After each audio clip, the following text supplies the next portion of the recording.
स्वतंत्रता दिवस 2025 पर भाषण। नमस्कार। सम्माननीय प्रधान आचार्य जी, आदरणीय शिक्षकगण, उपस्थित अभिभावकों और मेरे प्यारे साथियों, आज का दिन हम सभी भारतीयों के लिए अत्यंत गर्व, सम्मान और प्रेरणा का दिन है। हम आज भारत के 78वें गणतंत्र दिवस को हर्ष और उल्लास के साथ मना रहे हैं। यह दिन सिर्फ एक तिथि नहीं है, बल्कि एक चेतना है जो हमें याद दिलाती है कि आज़ादी हमें यूं ही नहीं मिली, बल्कि इसके लिए हमारे पूर्वजों ने अथक संघर्ष, बलिदान और तपस्या की है। स्वतंत्रता का वास्तविक अर्थ क्या है?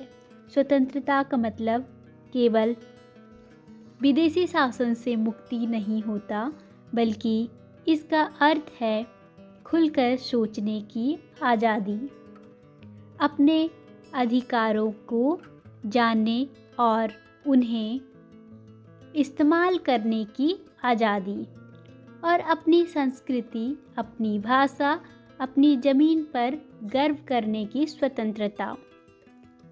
आज जो हम स्वतंत्र रूप से बोल पा रहे हैं, पढ़ पा रहे हैं, अपने सपने को साकार कर पा रहे हैं, यह सब कुछ उन लाखों स्वतंत्रता सेनानियों की देन है जिन्होंने देश को गुलामी की जंजीरों से आज़ाद करवाया। स्वतंत्रता संग्राम की बलिदान गाथा। भारत की स्वतंत्रता की कहानी सिर्फ एक किताबी नहीं, बल्कि हजारों वीरों की कुर्बानी की गाथा है। महात्मा गांधी ने सत्य और अहिंसा के रास्ते पर चलकर पूरे देश को एकजुट किया।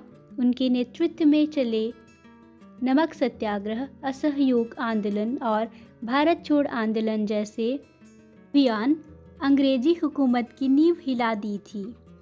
नेताजी सुभाष चंद्र बोस ने तुम मुझे खून दो, मैं तुम्हें आज़ादी दूंगा का नारा देकर क्रांति की आग में जोश भर दिया। भगत सिंह, चंद्रशेखर आज़ाद, राजगुरु सुखदेव जैसे नौजवानों ने हंसते हंसते फांसी का फंदा चूमा ताकि हम आज़ाद भारत की हवा में सांस ले सके। हमारे दायित्व नई पीढ़ी का निर्माण। आज का भारत विज्ञान, तकनीक, अंतरिक्ष, खेल और शिक्षा में लगातार प्रगति कर रहा है। Chandrayaan 3, Gaganyaan mission, digital India, startup India जैसे योजनाओं ने यह सिद्ध कर दिया है कि भारत आत्मनिर्भर बनने की दिशा में अग्रसर है। लेकिन इन सफलताओं के साथ साथ हमें सामाजिक, पर्यावरण संरक्षण, महिला सुरक्षा और शिक्षा को प्राथमिकता देना होगा। जब तक गांव-गांव तक रोशनी, पानी, शिक्षा व्यवस्था की सुविधाएं नहीं पहुंचती, तब तक स्वतंत्रता का उद्देश्य अधूरा है। आइए एक नई शुरुआत करें। 2025 का यह स्वतंत्रता दिवस हमें यह याद दिलाता है कि समय आ गया है जब हमें आत्मनिरीक्षण करना चाहिए।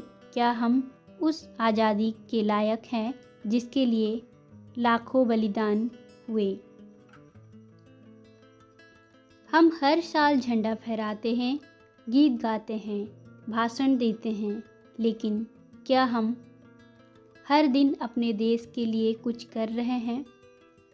आइए आज हम सभी यह संकल्प लेंगे कि हम जाति, धर्म और भाषा के ऊपर उठकर भारतीय बनकर सोचेंगे। हम न सिर्फ अपने लिए बल्कि देश और समाज के लिए भी जिएंगे। समापन।